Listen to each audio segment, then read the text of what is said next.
has two joys. A joy when breaking their fast, right?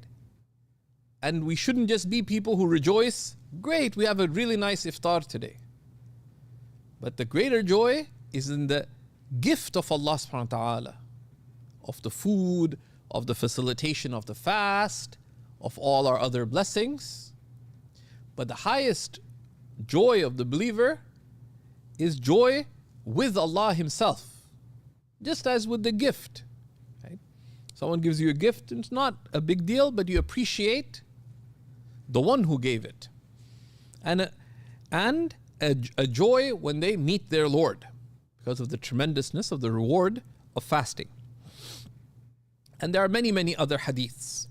Amongst them also is the counsel of the Prophet ﷺ to the young. The Prophet ﷺ said, Ya ma'shar al-shabab, O you who are young, whoever of you are, man istata'a minkum al-ba'a falyatazawwaj, whoever of you can marry, let them do so. And if you cannot, then fast. For fasting will be a shield for you. Right? For fasting will be a shield for you. And of course, there are many aims of marriage. Right? There are many high aims. A life companion in one's journey to Allah, fulfilling a sunnah of the Prophet ﷺ, children, worldly companionship and serenity and all kinds of benefits. But from that also is restraining and channeling one's physical desires. And that's one of the aims of fasting. That aim is also fulfilled through fasting. But as we will see, that aim is fulfilled if one fasts with some degree of consistency. Because the scholars say that at least experience shows that if you only fast Ramadan, for example, or if you're not used to fasting, that initially, if you do without something, you want it more. Right? Just as most people sadly end up eating more in Ramadan than elsewhere. But why is that? Because if you're not used to doing without food, when the food comes in front of you, you're going to have more of it. It's a very natural human instinct, unless you're purposeful. It's only if you develop a habit of fasting can you then regulate and modulate your intake of food. Unless you have really strong resolve, which most people don't. So fasting is a shield.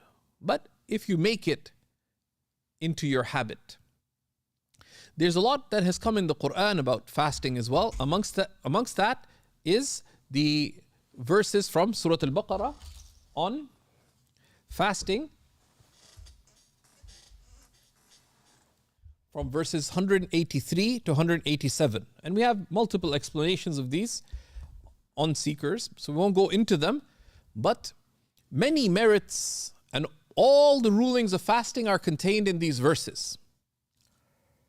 But these verses that tell us, Shahr Ramadan alladhi unzila fihi al-Quran, the month of Ramadan in which the Quran has been revealed. And it mentions why fasting was legislated and the significance of the month of Ramadan and the rulings of fasting and the exceptions of fasting. All the rulings of fasting have been summarized in 4 or 5 verses. But these verses also tell us about the higher aims of fasting. Why we fast. And these are meanings that Imam Al-Ghazali will go into in the upcoming lessons. But amongst the higher aims of fasting, كتب عليكم الصيام كما كتب على الذين من قبلكم لعلكم تتقون. Right? In order that you may become mindful of Allah. Right? In order that you may become mindful of Allah. Fasting has been prescribed for you, as was prescribed to the people before you, in order that you may become mindful of Allah. Taqwa. Right? And taqwa is conceptually taqwa, which is to shield oneself from the displeasure of Allah and to hold oneself to the pleasure of Allah subhanahu wa ta'ala. That act of shielding oneself, right, that is taqwa, which is conceptually very similar to the act of fasting, which is to refrain. Right? That if you train yourself to fast, so you refrain during the day from certain things, that same aptitude of refraining from food, drink, and one's desires, and the recommended refraining to refrain from blameworthy speech, etc., refrain from anger, argument, etc. What else is taqwa? Right? Taqwa is to refrain from doing what is displeasing to Allah subhanahu wa ta'ala. Right? So fasting inculcates taqwa in this sense. That's one of the aims of fasting. Allah subhanahu wa ta'ala also tells us in these verses, لَعَلَّكُمْ تَشْكُرُونَ, so that you may become grateful. Right? That one of the ways you appreciate blessings is to do without them a little bit. The blessings of food and drink and desires, but also through that to think about the blessings that one has more encompassingly. Right? And through that gratitude to realize that so I have been blessed with so much and so many haven't been blessed by that. So you would express your gratitude by one to Allah subhanahu wa ta'ala, but also the social gratitude of giving to others. Another of the aims of fasting is لِتُكَبِّرُوا اللَّهَ عَلَى مَا هَدَاكُمْ, right?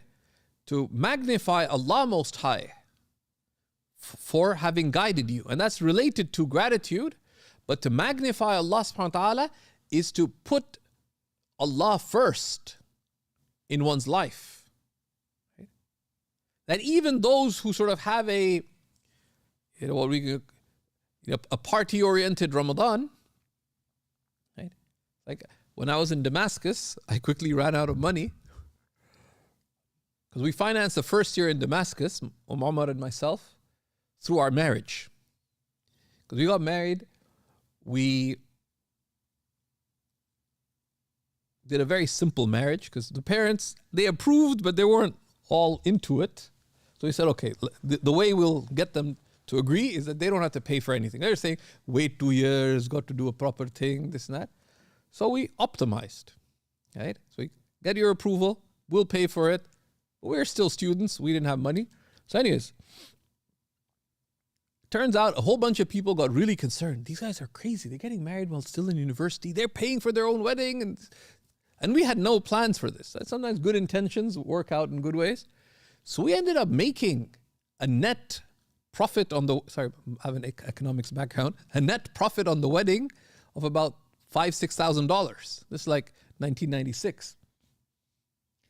And we'd invited 400 or 500 people. Spent just $4,000 on it, including hall and food and everything. It was a big party. It was a wonderful event. If I knew I would invite 1,000 people, I could finance 2 years in Damascus. But ran out of money, so I was teaching English in Damascus. And Ramadan was coming. I'd never prepare for class. I was there to study, do Islamic Studies. I had to teach English, show up, and the simplest way of teaching a language or pretending to teach is just to have conversation.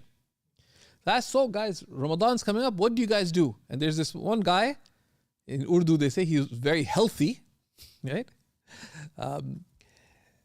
He was jumping in every thread of conversation. I had nothing to cover in the class. So I just asked, so what do you guys do for suhoor, for iftar? Where do you go, for snacks? Where do you do this? And this guy's jumping into every thread. I says, what do you guys do after Taraweeh? And he's silent. So I said, Sami, what do you guys do after Taraweeh? He said, I don't know because I don't go to Taraweeh. He says, I'm Christian. Right? So, for a lot of people, Ramadan is just a festive season. But even there, our priorities shift in Ramadan. Right? Even if you're fasting, your priorities shift. Right? But the spiritual purpose of Ramadan is, of fasting, is that you put Allah first in life. Right? To inculcate, by inculcating mindfulness and gratitude, that you learn how to put Allah subhanahu wa ta'ala first. And the final and most important aim of fasting, that these three aims of mindfulness and gratitude and magnifying Allah is a means to, is reaching closeness to Allah subhanahu wa ta'ala. At the end of the verses on fasting, what does Allah subhanahu wa ta'ala tell us? وَإِذَا سَأَلَكَ عِبَادِي عَنِّي. If my servants ask you regarding me, فَإِنِّي قَرِيب, I am indeed near. أُجِيبُ دَعْوَةَ الدَّاعِ إِذَا دَعَانِ, I answer the call of the one calling when they call. So let them answer my call. And let them truly believe in me, so that they may be rightly guided back to me. Right? It's reaching this closeness to Allah subhanahu wa ta'ala. Right? And that is the potential of fasting. Right? To experience that neediness through our hunger, through our refraining, that opens the door to being conscious of Allah subhanahu wa ta'ala. And if one can extend that meaning, then that is the perfection. That is going towards the perfections of faith, right? Which the Prophet ﷺ described, that what is the pinnacle of religion? What is the perfection of faith? Right? In the Hadith Jibreel, which was when the angel Gabriel came and asked the Prophet ﷺ that, tell me about Islam, tell me about Iman, tell me about Ihsan, tell me about spiritual excellence, or tell me about the perfection of faith. The Prophet ﷺ said, spiritual excellence or the perfection of faith is that you be in a state of submission to Allah as though you behold Him. And if you behold Him not, then to know that He beholds you. This hadith is in Bukhari and Muslim. It's a rigorously authentic hadith of the Prophet and one of the central hadiths of Islam. So fasting is a means to experiencing the closeness to Allah. It could be in glimpses when you feel particularly needy, particularly hungry, particularly thirsty. And instead of just complaining about it, you pause and you reflect. Right? It opens a door of consciousness of Allah. Or through the many acts during fasting, getting up for suhoor, right? Taking the time out, arranging one's day so one can have iftar at the right time, all these acts. So these are some of the aims of fasting. Imam Al-Ghazali also talks about some of the benefits of fasting. And he summarizes the benefits of fasting as being, above all, two. Right? Above all, two. The first is that fasting is refraining and leaving. Right? And this benefit, that fasting is refraining, it teaches you restraint. It teaches you restraint. It teaches you how to curb your desires, your whims, your appetites for the sake of Allah subhanahu wa ta'ala. But fasting is also something you do privately. Right? Even if you're at work, all it takes is to go to the washroom and drink a cup of water. Who is there to know? Right? Right? Who is there to know? But the fact that you sustain this subtle act of refraining is itself an act of sincerity. So the restraint in it, right, inculcates taqwa, because the same thing, the art of leaving things for the sake of Allah, but also of sustaining an act for the sake of Allah subhanahu wa ta'ala is deeply powerful, And that restraint, of course, that's a spiritual benefit of fasting, and religion is about your relationship with Allah above all. But it has worldly benefits, right? It's come in in the hadith of the Prophet ﷺ, Sumu tasihhu. Fast and you will become healthy. Fast and you'll become healthy. And it's quite fashionable to talk about intermittent fasting and so many things. And sometimes people sort of lose the plot a little bit. So I have a friend, he's a doctor, he was saying, you know what I advise my patients? I said, what? And he has largely a Muslim clientele. And we'd already talked about that. I asked him, how come nearly all your patients are Muslim? I live in a Muslim area and I guess the white folk don't like hairy, scary brown people. I said, really? Because it's a bit, the US is a little different from Canada in some senses, although, we have our share of problems and so on. But he's in a place where there's quite a lot of brown people, but the white folk don't seem to like them a lot. So a lot of his clientele is Muslims. You know what I tell them to do? I said, what? Intermittent fasting.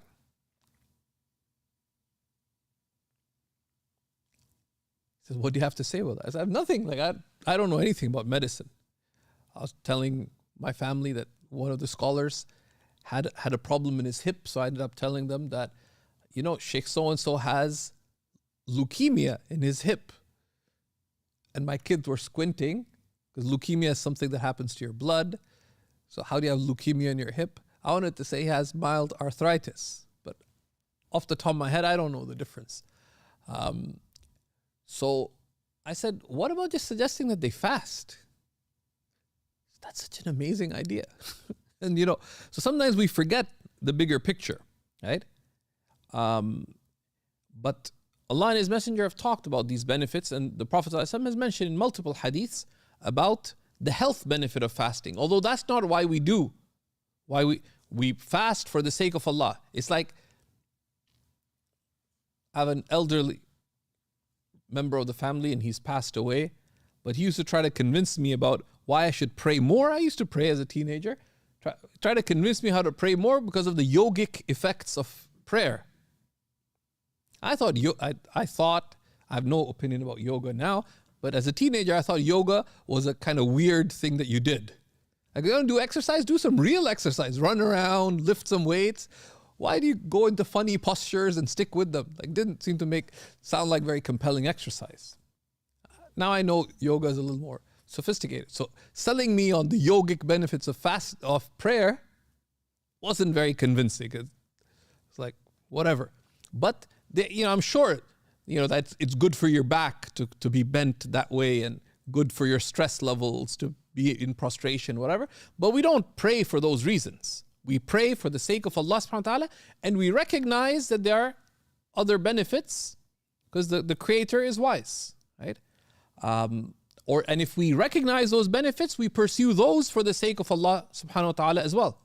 And that if your doctor prescribes, why don't you do intermittent fasting? So you said, okay, I'll just fast. They suggest, being hungry 16 hours a day and eating only for 8 of the hours of the day, even that sporadically, whatever. So that looks like a fast. So you do that. Don't just do it for the health benefit. Do it. I want to take this opportunity to fast for the sake of Allah, and also to improve my health for the sake of Allah, because my body is a trust, and so on. So this restraint has spiritual benefits in terms of taqwa, like learning taqwa, but also cultivating sincerity. But there's another aspect that's related to this restraint, which is a second great benefit, which is, Imam Ghazali says, to overcome one's enemies. Right? To overcome one's enemies. And one's obvious outward enemy is the shaitan. Right? The shaitan. The shaitan is, the minister of disinformation. Right? The shaitan actually, Allah subhanahu wa ta'ala tells us, right? Inna kayda shaitani kana da'ifa. The plotting of the shaitan is weak indeed. Because what can the shaitan do to you? What can the shaitan do to you?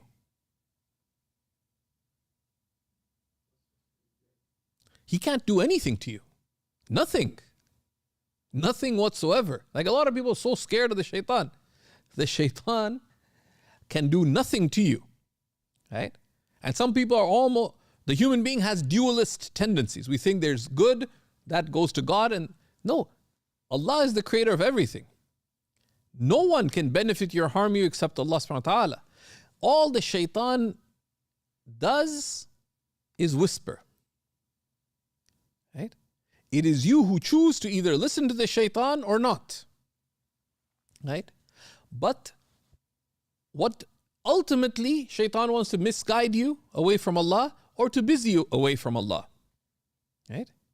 Or if he can't busy you away from Allah, to disadvantage you with Allah. Right? But of the most simple tricks of the shaitan is to whisper to you to act in accordance with your desires, rather than acting on the dictates of reason, right? Which is the aql, of the intellect, or acting according to what your heart, your qalb would entail, which is what choice is pleasing to Allah. The easiest of the tricks of the shaitan is to stir your desires or your whims. Why not? Right?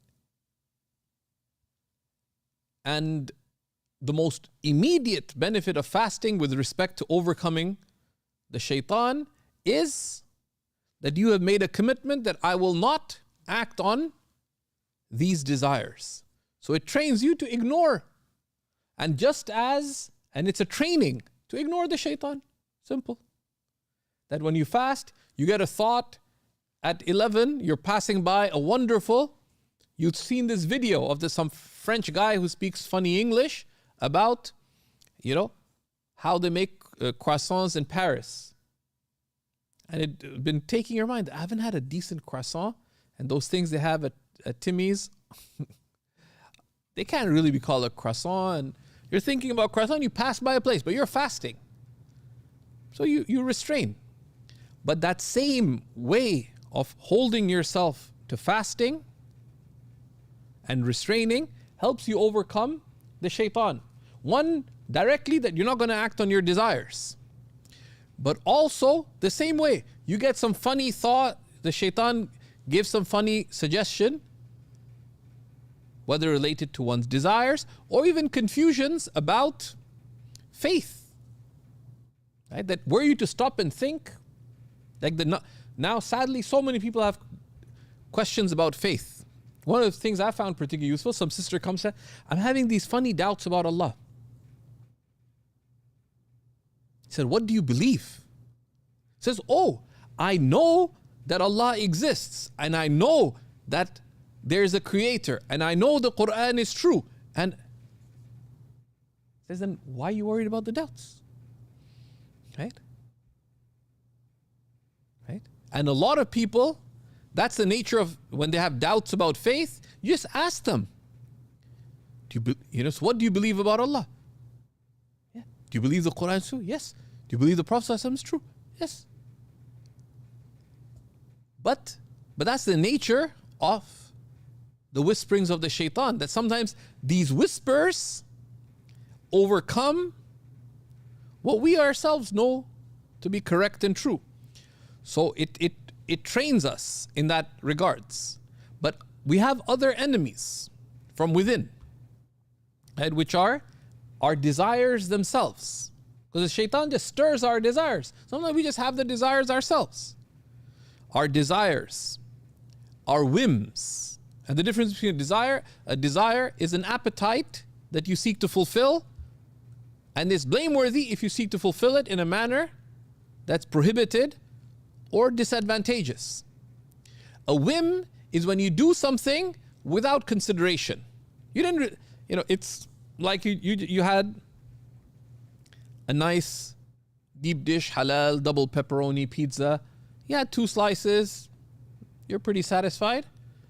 But then you're sitting there waiting for your family to come home. You ate the rest of the pie. Why? Did you desire it? No, just because. I wasn't even thinking about it. And sometimes you really want to catch up. Your cousins are hiking somewhere and you're interested. So you want to go on social media to catch up on certain things. But whim, hawa, is when you just because. So many people watch these series on their streaming services. Why are you watching it? Just because. Are you enjoying it? It's awful. Right? That's whim. Right? And we do a lot of whimsical things. Or we just make random choices. My sister, it's been years, she's still amazed that the sister said, I know exactly who I want to marry. Says, what? Who? I have one criteria. What is it? It says, he has to have 2 eyebrows. My sister was so shocked. Like, the first guy who comes with 2 eyebrows, you're going to marry? Like, it's some, Or this guy tells me, actually, an old friend of mine, I fell in love with her. So why? He said, I love the way she twitches her head. And having been married for a few years, how your wife twitches her head has nothing to do with a happy marriage. But people that's whim, just because, right? So that the third, so we have our desires are an enemy, like the sinful desires, the disadvantageous desires, that you're going to the masjid, but you saw the pizza place. And you're not starving or anything. You go to have the deep dish, double pepperoni pizza, a slice or 2, and you miss the prayer. That's desire. It could be whim if you miss the prayer because of the 3rd or 4th slice. And then we have dunya, which are worldly inclinations, right? Our worldly inclinations. Then if you ask somebody that, why are you making this choice? Well, I'll make more money. Okay. Do you need the more money? No. Right? So very often we disadvantage ourselves, even in worldly terms, but also in religious terms. You're in a good community. You're connected to your local masjid, a good company, to good Islamic centers.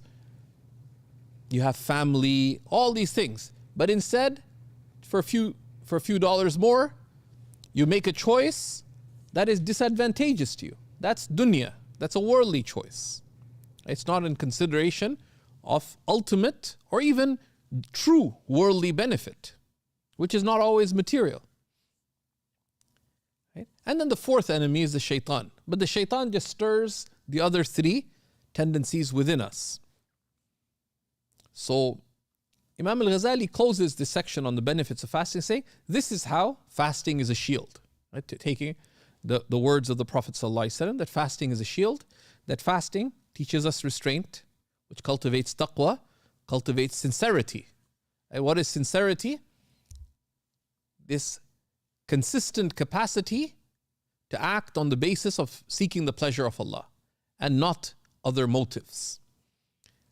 And it gives us a method of overcoming one's enemy, both the whisperings of the shaitan, but also our own internal inclinations that are to our disadvantage, to do with our physical desires or our worldly desires and so on. Because very often we make these choices and people think that they are rational choices. And people come for consulting. Say, Shaykh, please make dua. I got a job in Edmonton. I have nothing against people from Edmonton or Edmonton as a city, but I know the person. All their family is right here in Toronto. So I said, so why are you taking the job? So, it's $10,000 a month, $10,000 a year more. I said, okay. He says, but Shaykh, my wife's not coming with me. But she's not leaving her career. And my parents aren't happy about it. And I can't find any community I can relate to over there. So usually I won't tell them that don't go, but I'll just talk them through it. Right? That's not, very often a material decision is not actually a rational decision, right? Because if you think through all, the pros and cons, our material decisions tend to be related to our desires, our whims, right? Or our material delusion. Whereas if you asked, okay, is it worth the extra 10,000? If you even think it through, rent is more expensive. I'm going to have to spend more on food because I'm going to be on my own. And I'll have to continue paying for my house here and have to rent another house and this and that. So how much am I actually making extra? Every month, unless you want to end your marriage, at least once a month, you're going to have to come back to Toronto. How much are you actually saving? Right? So that is the sense of dunya, right? That our material decisions are actually often not even to our material or worldly advantage if you consider all things, right? And fasting teaches us restraint, makes us more intelligent in that sense, right? And there's a poor economics in that sense. There's one of the Harvard economists, I always forget his name, he has a book called The Dismal Science, how modern economics leads to, harms individuals, families and communities or society or something like that. But is this kind of shallow decision making, right? That someone thinks, okay, this choice is better than this. Why? On a purely superficial material consideration. It's not even for your worldly good, let alone considering the next worldly good. And fasting, if pursued in accordance with the Sunnah, shields us both from spiritual disadvantage, but also shields us from worldly disadvantage, from the disadvantage of gluttony, but also of crass materialism, right? Like so many people say, I have the money, I can spend it. So whenever they hear of some new product, and I sometimes guilty as charged, you go buy it. Then you ask, did you really need? Right? I'm actually feeling guilty about saying this. So I have to, it's like I decide I need better lighting for my computer. So first thing I saw was you can get these really nice LED lights that you put on top of the monitor. So I got it. But then I found a wonderful desk lamp. So I got that too. I try to use both at the same time. And it looks like I'm in some kind of, like studio because there's way too much light, right? And in Zoom meetings, I'd look like, I had some kind of disease or something because there's too much. So now, too much of the material is actually materially disadvantageous, right? Because now I feel foolish. I have to get rid of one of them. So this is from the benefits of fasting as well, right? This overcoming the shaitan, but also oneself. But we need to practice these things as well, right? To be conscious and deliberate in one's act. So we look in the next lesson, bi'idhnillahi ta'ala, at some of the outward sunnahs of fasting and the inward sunnahs of fasting. Because we'll see that the outward sunnahs of fasting help give us a framework for developing and inculcating the inward benefits of fasting, right? Which are to acquire mindfulness of Allah, to acquire gratitude of Allah, to magnify Allah, to put Allah first, and to reach the closeness to Allah, right? Because that's the heart of the religion. What's the best of faith? السابقون السابقون أولئك المقربون. The very foremost of all creation are those who've been drawn close to Allah subhanahu wa ta'ala, right? So that's what we're going to explore, that how do we, go through, bring into practice the outward sunnahs of fasting in a meaningful manner. And then Imam Ghazali looks at what are the inward sunnahs of fasting, right? But also how we can practically operationalize those in our life. So that's what we wanted to look at today. Before we stop, are there any questions?